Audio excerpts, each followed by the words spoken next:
The HVAC implementation gave us some really, really clear directions. There was things that I never thought about. There was things from marketing all the way to who is doing what. We have an average size team. There's 12 in West Australia and 8 in New South Wales, and it's taken away the question of what's everyone doing. We went down. We put all the markers down on who's how does this business work in the perfect world, and I was able to go, okay, who's doing that?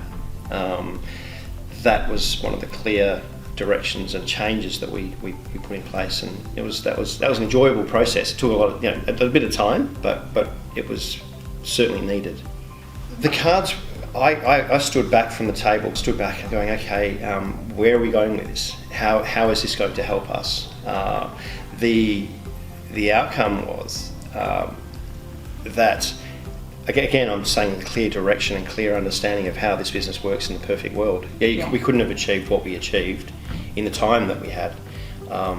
The other thing was it was done in a small group. If we had a committee trying to achieve that, we would have been there for 6 months. And for me as the operations director, that process was it's just so simplified and easy to achieve the goals that we did.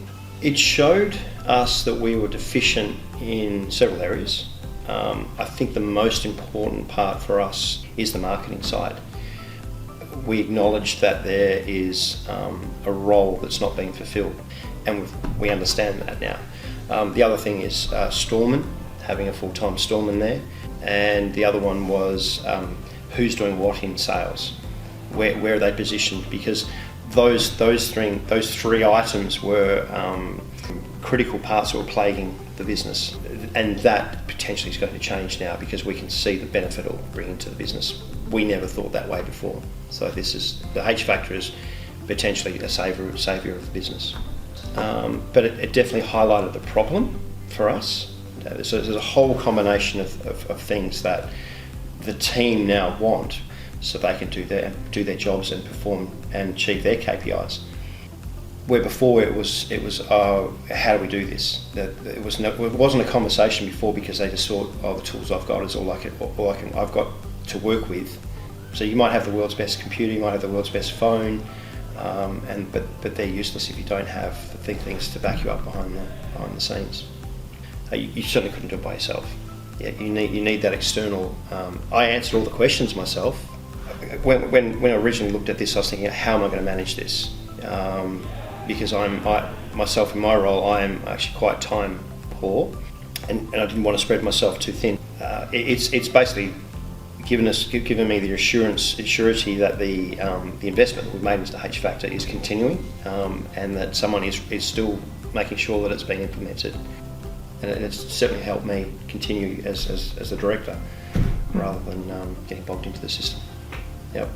It's actually what it has highlighted to me is that I need to achieve my KPIs, where before it was like, I'll get to that when I get to it. Now it's like, no, I have a responsibility for that part of my job description and what I need to do. So there's some KPIs that I put on myself through the system. One of the things that H factor has given us is with tenders, and we've been successful on a couple of major tenders that we never thought. We tendered before and we'd lost. I was able to pull that information from the H factor and then put that into the tender, which took 5 minutes, where the H factor's layout was very professional, easy to copy and paste into the tender. Just that alone has paid for itself. And I'll go back to the words during the implementation was, Warren, how do you see your business in the perfect world? Because that's what we want to achieve. So in 5 and 10 years, that's that planning side of it. And that's one thing it's given me is going, during my last holiday, I was able to go, no, hang on, those people need to be there. I don't need to be there for this.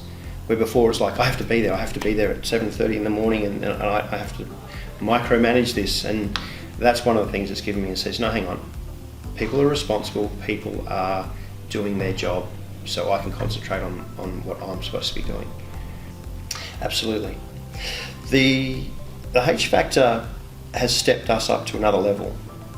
We can talk about quality assurance, and we are a quality assured company.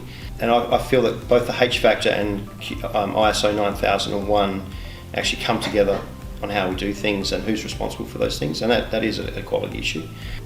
The H factor gives you that professionalism that the auditor's going to go, I can leave them alone.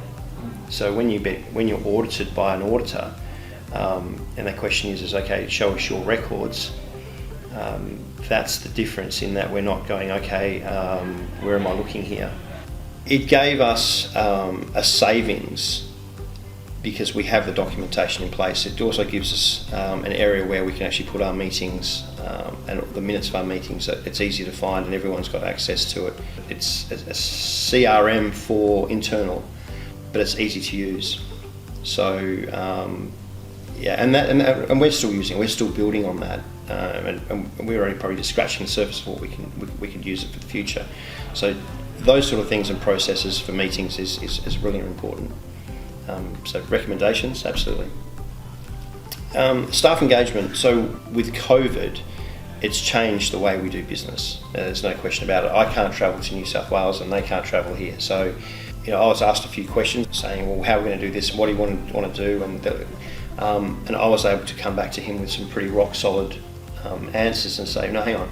Everything is in place. We have a corporate structure. We have employee structure on their job descriptions, and that things are able to be cemented in on the way we do things as a corporation.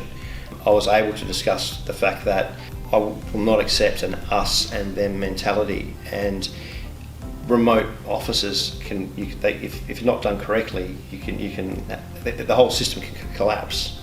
The H factor has actually given us the cement to make sure that we're combining and keeping the business running. So KPIs, I'd say, is the biggest thing. That when we're asked a question or a curly question, how are you performing, what are you doing, it's given us a reference point to discuss. And if things have changed, well, we know we've got to. There's no blurred lines anymore. When things need to improve, we've got an improvement point.